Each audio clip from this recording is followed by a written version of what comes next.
the woman who saved a nation. What if the destiny of an entire nation rested on the courage of one woman? Not a warrior, not a ruler, not someone with an army or great power, but a young orphan girl, living quietly in a foreign land.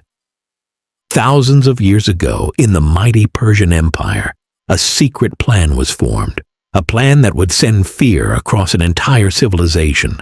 A decree would soon be written that would condemn an entire people to death. Men, women, children, all marked for destruction. But hidden behind the golden walls of the royal palace lived a young woman with a secret. Her name was Esther. She was a queen. But the king did not know who she truly was. He did not know the people she belonged to. And he did not know that the fate of an entire nation would soon rest in her hands. This is the story of courage, a story of faith, a story of danger, conspiracy, and unexpected victory. And perhaps most importantly, it is a story of how God can place ordinary people in extraordinary moments, moments that change history forever. Long before Esther became queen, the world was ruled by one of the greatest empires ever known, the Persian Empire. It stretched across vast lands and countless cities, from India in the east to Ethiopia in the west, across deserts, mountains, rivers, and fertile plains. Millions of people lived under its rule. At the head of this empire sat a powerful king known in the Bible as Ahasuerus. His authority was absolute. His wealth was beyond imagination. His armies were among the largest the world had ever seen. He ruled from a magnificent capital city called Susa. Susa was filled with grand palaces, towering gates, and streets bustling with merchants and travelers from distant lands. But one day the king decided to host a celebration unlike anything the empire had ever seen. A feast that would last not for days, not for weeks, but for 180 days. For 6 months, nobles, governors, and military leaders from every province gathered in Susa. They came to witness the king's power and wealth. The palace was decorated with white and violet curtains tied with cords of fine linen. Marble pillars stood tall beneath the shining sunlight. The floors were made of polished stones of many colors. Golden couches were arranged throughout the royal courtyard. Wine flowed endlessly from golden goblets. Each goblet was unique, each one crafted with exquisite detail. Music filled the air. Laughter echoed through the halls. The king wanted everyone to see the greatness of his empire, and for months the celebration continued, until the final days of the feast arrived, and with them, a moment that would change history forever. During the last days of the celebration, the king's heart grew merry with wine. Surrounded by nobles and princes, he decided to display the beauty of his queen. Her name was Vashti. Queen Vashti was admired throughout the empire for her beauty and grace. The king commanded his servants to bring her before the guests, wearing her royal crown. He wanted the nobles to see how beautiful she was. Messengers hurried to the queen's chambers. They delivered the king's command. But something unexpected happened. Queen Vashti refused. She would not come. When the message returned to the king, the palace fell silent. No one had ever refused the king before. His face burned with anger. The nobles whispered among themselves. The king turned to his advisors, asking what should be done.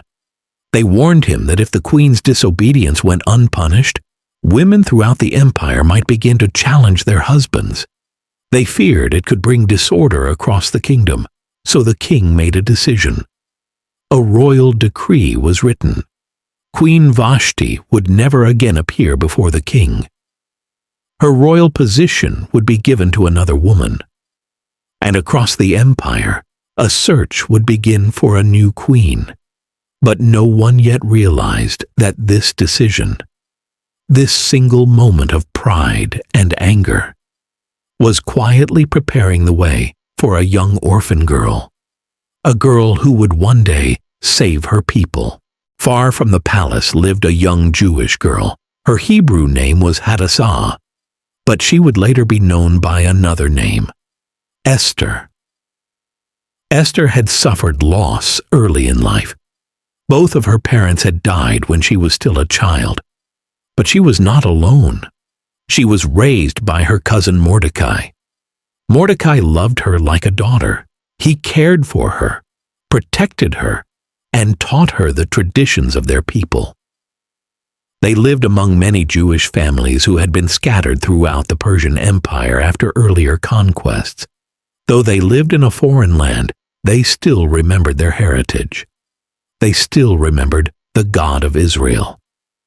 Esther grew into a young woman of remarkable beauty.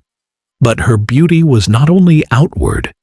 She possessed kindness, gentleness, and wisdom beyond her years. Meanwhile, across the empire, royal officials began searching for beautiful young women to bring to the palace.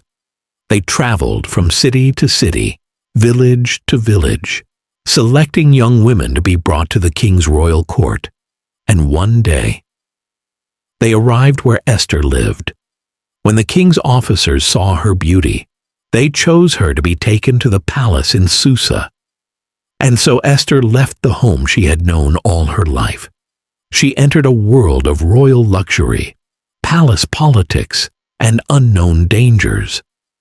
Before she left, Mordecai gave her one important instruction: do not reveal that you are Jewish. Esther listened, and she carried that secret with her into the palace, a secret that would one day determine the fate of an entire nation. The palace in Susa was unlike anything Esther had ever seen.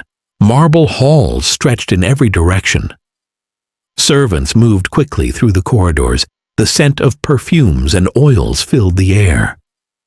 Esther was placed in the care of the king's chief eunuch, who oversaw the preparation of the women. Each woman selected for the king would undergo an entire year of beauty treatments before appearing before him. 6 months with oil of myrrh, 6 months with perfumes and cosmetics. It was a long and careful process. Every detail was meant to prepare them for the moment they would stand before the king.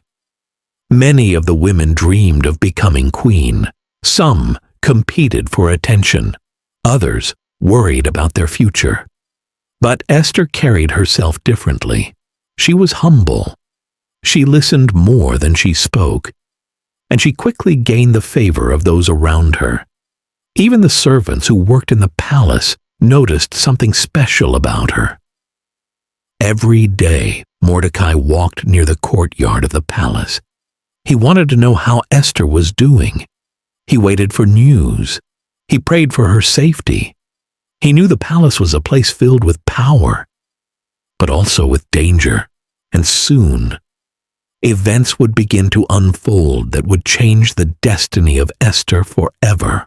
After months of preparation, the time finally arrived. One by one, the young women who had been brought to the palace were presented before the king.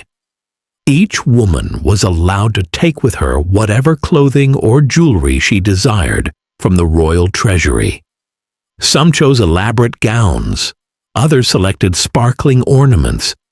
They hoped their appearance would impress the king. But Esther approached the moment differently. She did not demand extravagant decorations. She did not seek attention. Instead, she listened to the advice of the king's chief attendant. She chose simplicity and elegance. Her beauty did not depend on jewels or gold. It radiated from her calm presence and gentle spirit. And when the day arrived for Esther to stand before the king, the palace corridors were quiet. Servants whispered as she passed. Torches flickered against the marble walls. Finally, the doors to the royal chamber opened. Inside sat the king upon his throne. This was Ahasuerus, ruler of the Persian Empire, the man whose authority stretched across continents. Esther stepped forward. For a moment the king simply looked at her, and something remarkable happened. Out of all the women brought before him, the king was captivated by Esther. Her beauty caught his attention. But more than that, there was a quiet dignity about her, a grace that could not be manufactured. The king smiled, and before the entire royal court, he placed the royal crown upon Esther's head. Esther became queen. A young orphan girl had just become the queen of the most powerful empire in the world. But the king still did not know the truth. He did not know she was Jewish. The king was so pleased with Esther that he declared a great feast in her honor. The celebration became known as the Feast of Esther. Throughout the palace, servants prepared enormous tables filled with food. Musicians played instruments. Nobles gathered to celebrate the new queen. The king even reduced taxes throughout the provinces as a gift to the people. It was a time of joy. Yet even during these celebrations, Esther remained humble. She did not forget the instruction Mordecai had given her. She continued to keep her heritage secret. Meanwhile, Mordecai continued to sit at the king's gate. The king's gate was not merely an entrance. It was also a place where officials gathered and conducted business. From there, Mordecai observed the movements of the royal court. He listened. He watched. And one day, something happened that would quietly shape the future. Two of the king's officers became angry with the king. They were guards responsible for protecting the palace. But bitterness had grown in their hearts. Quietly, they began to discuss a dangerous plan. They would assassinate the king. They believed they could carry out the attack without being discovered.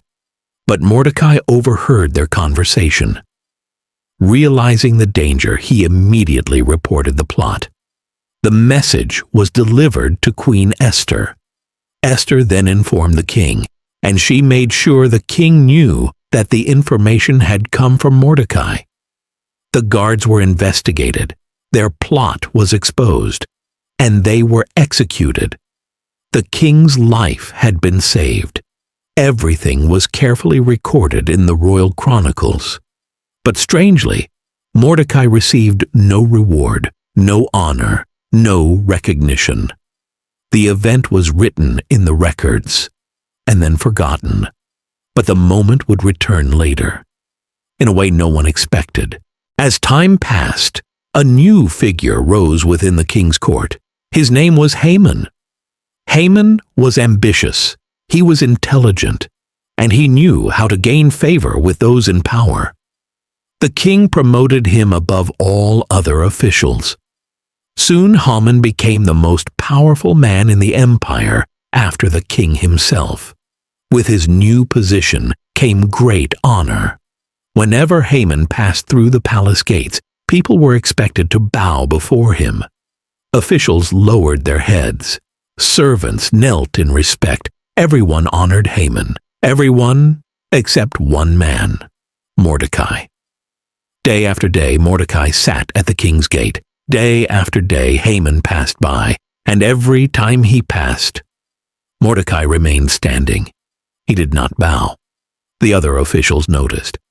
They asked Mordecai why he refused to bow. Mordecai simply replied that he was a Jew. For reasons of faith and conviction, he would not bow to Haman. At first, Haman did not notice, but eventually someone told him. And when Haman saw Mordecai standing while others bowed, his pride was wounded. Anger filled his heart, but his anger soon turned into something darker, hatred. Haman could have punished Mordecai alone, but instead he chose a far more terrible path. He decided that Mordecai's entire people should be destroyed. Every Jew in the Persian Empire, men, women, children, all of them. It was not enough for him to silence one man. He wanted to erase an entire nation. To determine the day of their destruction, Haman cast lots.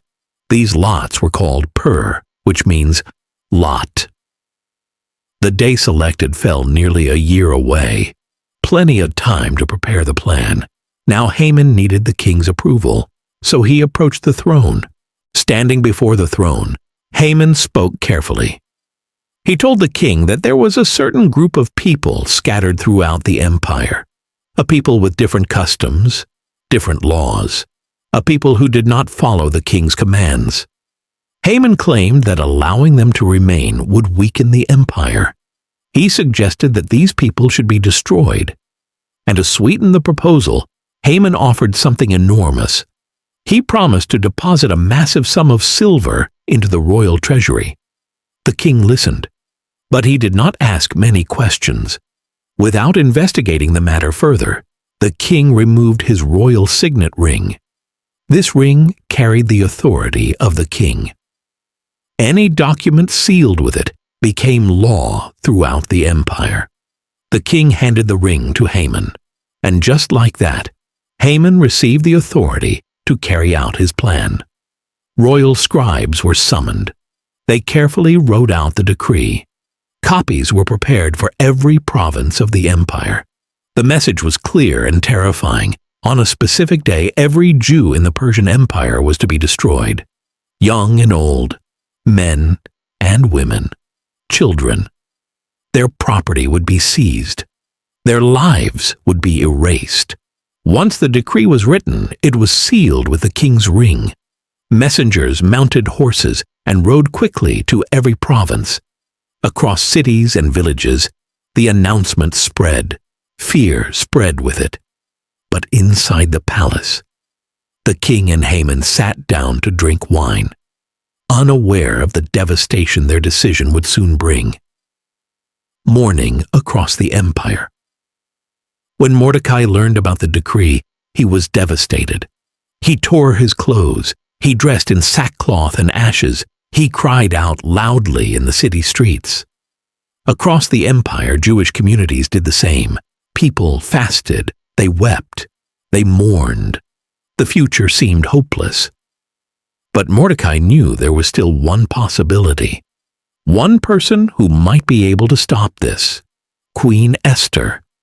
Yet approaching the king without being summoned could mean death. Still, Mordecai knew he had to try. And soon a message would reach Esther that would challenge her courage like never before. Inside the royal palace, Queen Esther lived surrounded by luxury. Servants attended to her needs. Fine fabrics and perfumes filled her chambers. Music often drifted through the palace halls.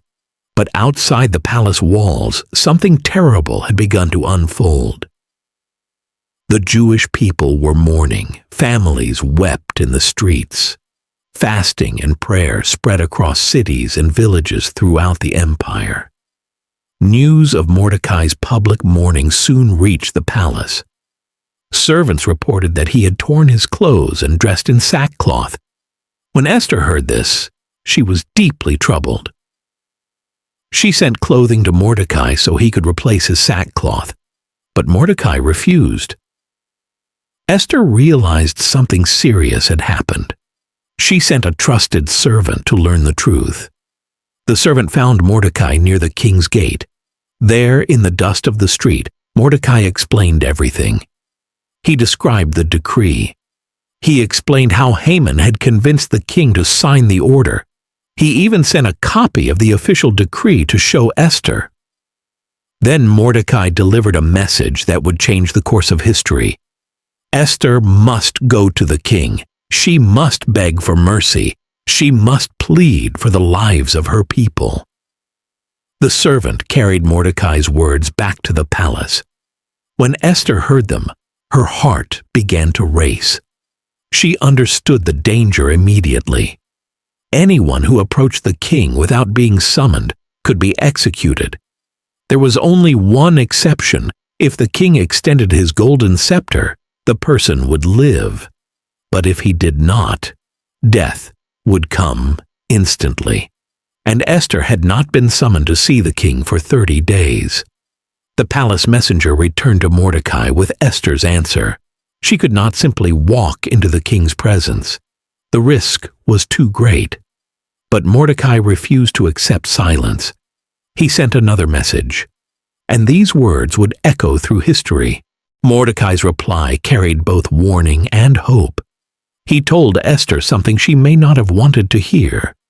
Do not think that because you live in the king's palace, you will escape this fate. If you remain silent at this time, deliverance will come from somewhere else, but you and your family will perish. Then Mordecai spoke words that would become legendary, words that generations would remember. Who knows whether you have come to the kingdom for such a time as this? When Esther heard these words, she fell silent. She realized something profound. Perhaps her journey had not been an accident. Perhaps losing her parents had not been meaningless suffering. Perhaps being chosen as queen was not simply a matter of beauty or chance. Perhaps every step of her life had led to this moment. A moment where courage would determine the fate of thousands. Esther took a deep breath. Then she made her decision. She sent a message back to Mordecai. Gather all the Jews in the city. Tell them to fast for me. Do not eat or drink for 3 days. My servants and I will fast as well. Then I will go to the king, even though it is against the law, and if I perish, I perish. Those words carried enormous weight. Esther had accepted the possibility of death, yet she chose courage over fear, and for 3 days, the Jewish people prayed and fasted. Across the city of Susa, quiet desperation filled the air. Families knelt together in their homes. Mothers held their children close. Fathers lifted their voices in prayer. And inside the palace, the queen prepared herself for the most dangerous moment of her life. The first day passed slowly. No food, no water, only prayer. Esther spent the hours quietly reflecting. She remembered her childhood. She remembered Mordecai's kindness. She remembered the stories of her people, stories of deliverance, stories of faith, stories of a God who could rescue his people in impossible moments. Yet the fear remained. She knew the law of the king. She knew the danger she faced. The second day arrived. The palace halls continued their normal routine. Servants moved about their duties. Officials discussed matters of the empire. But Esther's heart remained focused on the coming moment. Her strength began to fade from fasting, yet her resolve grew stronger. The third day finally arrived. This would be the day she stepped into the throne room. On the morning of the third day, Esther dressed in her royal robes. The garments were magnificent. Gold threads shimmered in the light. The crown rested upon her head. But beneath the royal clothing stood a woman preparing to risk her life. She left her chambers and walked toward the throne room. Each step echoed through the palace corridors. Servants stepped aside. Guards watched silently. No one spoke. No one stopped her. But everyone knew what she was about to do. The doors to the throne room stood ahead. Inside, the king sat upon his throne. This was Ahasuerus, ruler of the empire. Esther paused for a moment. Her heart pounded. If the king did not extend his scepter, her life would end within seconds. She took one more breath. Then she stepped forward. The doors opened. The throne room grew silent. All eyes turned toward the queen. For a moment that felt like eternity, the king simply looked at her. The entire court held its breath. Esther stood still, waiting. Then the king's expression softened. He lifted the golden scepter and extended it toward her. Relief flooded the room. Esther approached and gently touched the tip of the scepter. Her life had been spared. The king spoke kindly. "What troubles you, Queen Esther? What is your request? Even if it is half the kingdom, it will be granted to you." Esther had prepared for this moment, but instead of immediately revealing the plot, she chose a different approach. She invited the king to a banquet, and she asked that Haman attend as well. The king agreed immediately. Messengers hurried to summon Haman. Soon the three of them sat together at the banquet table. Wine was poured, food was served. The king once again asked Esther what she desired, but Esther replied carefully, "If it pleases the king, let the king and Haman come again tomorrow to another banquet. Then I will answer the king's question." The king agreed. Haman left the palace that evening feeling honored. He believed he had gained even greater favor. Yet as he walked through the palace gate, he saw someone who would ignite his anger once again. Mordecai, standing there, refusing to bow.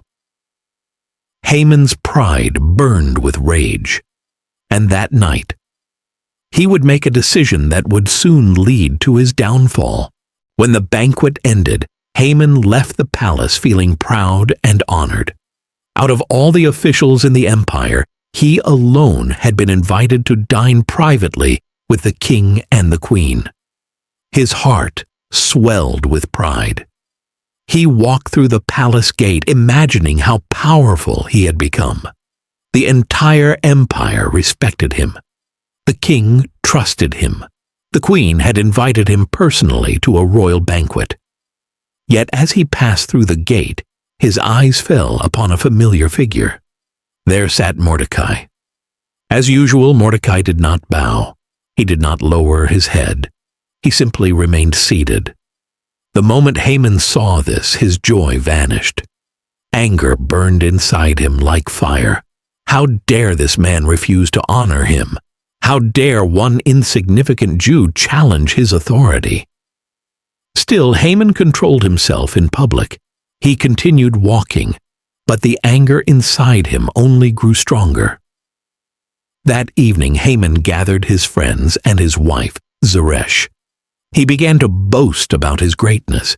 He spoke of his immense wealth. He spoke of his many sons. He described how the king had promoted him above all other officials. And he proudly told them about the banquet with Queen Esther. "Out of everyone in the empire," he said, "only the king and I were invited to dine with the queen. And tomorrow I am invited again." But then his voice darkened. "Yet all of this means nothing to me," he said, "as long as I see Mordecai the Jew sitting at the king's gate." The room fell quiet. His wife and friends listened carefully. Then Zeresh spoke. "If Mordecai troubles you so much," she said, "have a gallows built. Make it 75 feet high. In the morning, ask the king for permission to hang Mordecai on it. Then you can go to the banquet with a joyful heart." Haman's eyes lit up. The idea pleased him greatly. Immediately, he ordered the gallows to be built. Workers began their task that very night. A massive wooden structure began to rise into the dark sky. By morning, it would be ready, and Haman planned to see Mordecai hanging from it. But that same night, something unexpected happened inside the palace. The king could not sleep. Despite his wealth and power, rest escaped him. Turning from side to side in frustration, he finally gave an order. "Bring me the book of the royal chronicles," he said. This book contained records of important events in the kingdom. Servants brought the scrolls and began reading aloud. As they read through the records, they came across a passage. It described how Mordecai had once exposed a plot to assassinate the king. The king sat up suddenly.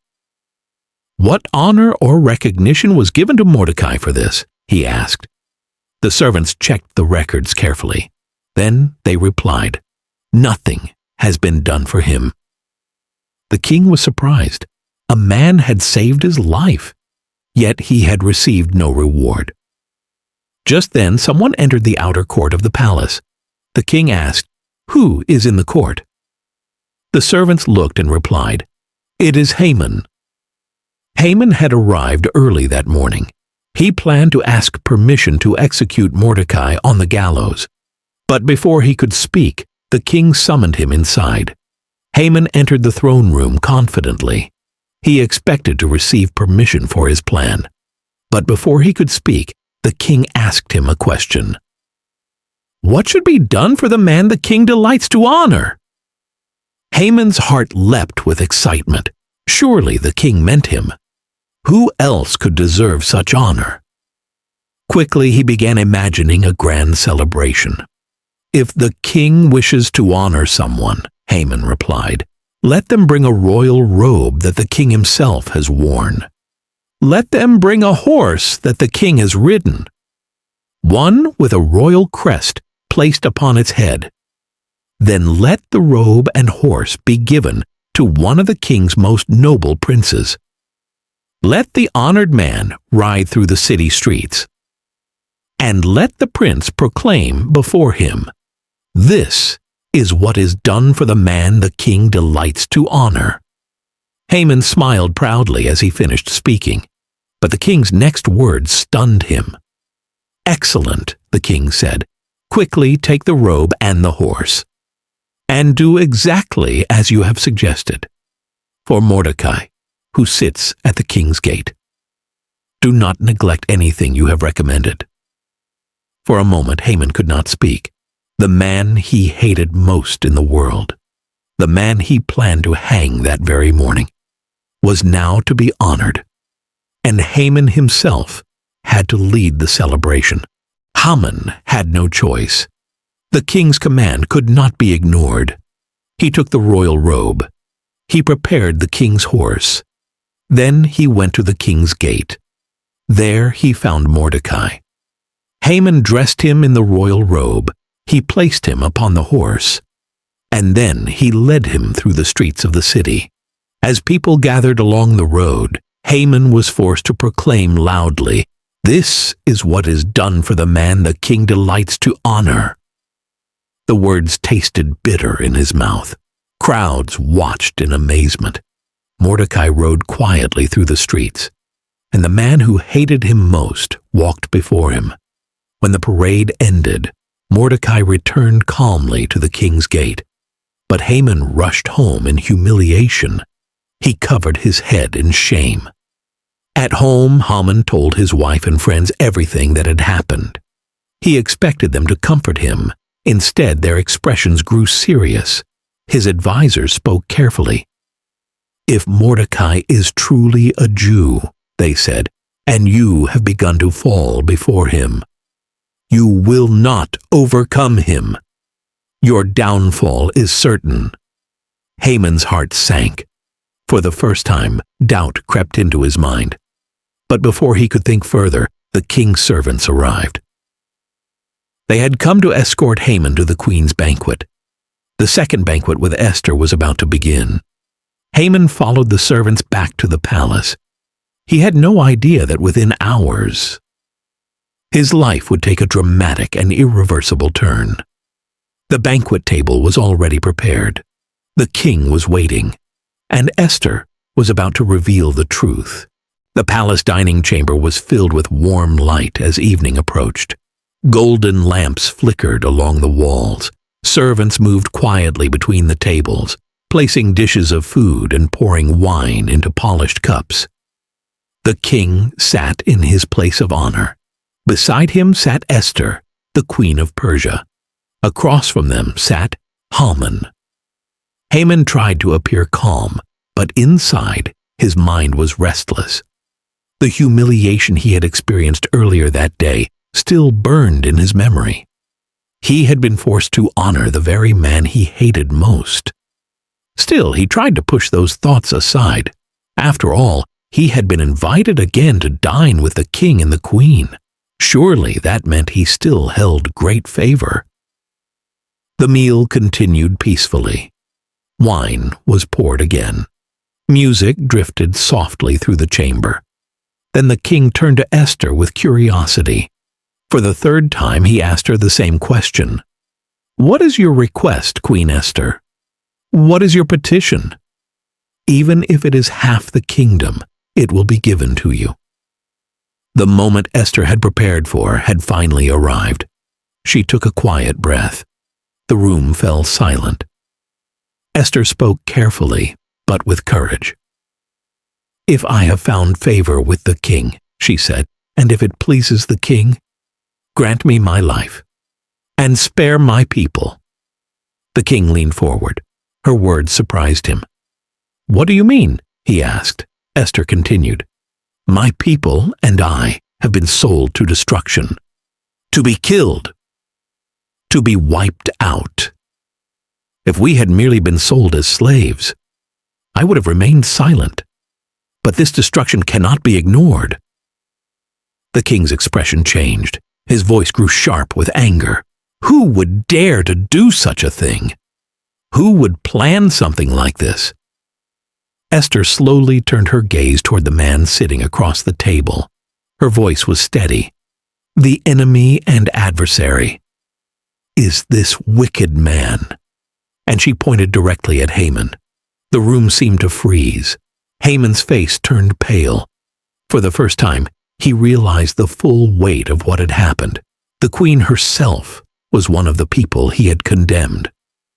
The king rose from the table in fury. His chair scraped loudly against the floor. Without saying another word, he stormed out into the palace garden. His mind raced. He had unknowingly authorized a decree that would destroy the queen's people. His trusted advisor had deceived him, and the consequences were enormous. Inside the chamber, Haman remained frozen. Fear now filled his heart. He turned toward Esther. Desperation overcame him. He knew the king's anger could mean death, so he fell before the queen, begging for mercy. "Please," he pleaded, "spare my life." Esther said nothing. She simply watched him. At that moment the king returned from the garden, and the sight before him only increased his anger. Haman had fallen near the couch where Esther sat. To the king, it looked as if Haman was threatening the queen herself. The king's voice thundered through the chamber. "Will he even assault the queen in my own palace?" The servants immediately moved forward. They covered Haman's face. In the ancient Persian court, covering a man's face was a sign that his fate had been sealed. One of the palace officials spoke carefully. "There is also the gallows that Haman built for Mordecai," he said. "It stands 75 feet high at Haman's house." The king did not hesitate. "Hang him on it," the king commanded. And so the very gallows Haman had built for Mordecai became the instrument of his own downfall. That same day, Haman was taken away. The gallows he had built in pride and hatred now stood as a symbol of justice. His plan had collapsed. The man who sought to destroy an entire people had fallen into the trap he had created, and the king's anger was finally satisfied. But there was still a problem. Even though Haman was gone, the decree he had written still remained. Under Persian law, a royal decree sealed with the king's signet ring could not be revoked. The order to destroy the Jewish people was still active throughout the empire. Messengers had already carried it to every province. The appointed day was still approaching, and unless something changed, the destruction would still take place. Soon after these events, the king learned something remarkable. The man who had earlier saved his life, the man who had uncovered the assassination plot, was none other than Mordecai. And Mordecai was also related to Queen Esther. Esther explained that Mordecai had raised her as his own daughter. The king immediately promoted Mordecai to Haman's former position. He gave Mordecai the royal signet ring, the same ring that once belonged to Haman. Now Mordecai carried the authority of the empire. Esther also placed Haman's estate under Mordecai's care. The man who had once sat quietly at the king's gate now held one of the highest positions in the Persian Empire, but Esther knew the danger was not over. The decree still threatened her people. So once again, she approached the king. Esther fell before the king. Tears filled her eyes. She begged him to stop the plan that Haman had created. The king understood the seriousness of the situation. But Persian law made the problem complicated. A royal decree could not simply be erased. However, the king offered another solution. He gave Esther and Mordecai permission to write a new decree. They could send a message throughout the empire, one that would give the Jewish people the right to defend themselves. The royal scribes were called once again. The new decree was written, and it carried the authority of the king. Soon messengers rode out across the empire. This time, the message carried hope. When the king granted Esther and Mordecai authority to write a new decree, the palace scribes were called immediately. The room filled with officials carrying scrolls, ink, and writing tablets. This was no ordinary message. It would be sent to every province of the Persian Empire, from India in the east to Ethiopia in the west, across 127 provinces. The scribes carefully wrote the words dictated by Mordecai. The decree declared that the Jewish people were now permitted to gather together and defend themselves. If anyone attacked them, they had the right to protect their lives, their families, and their property.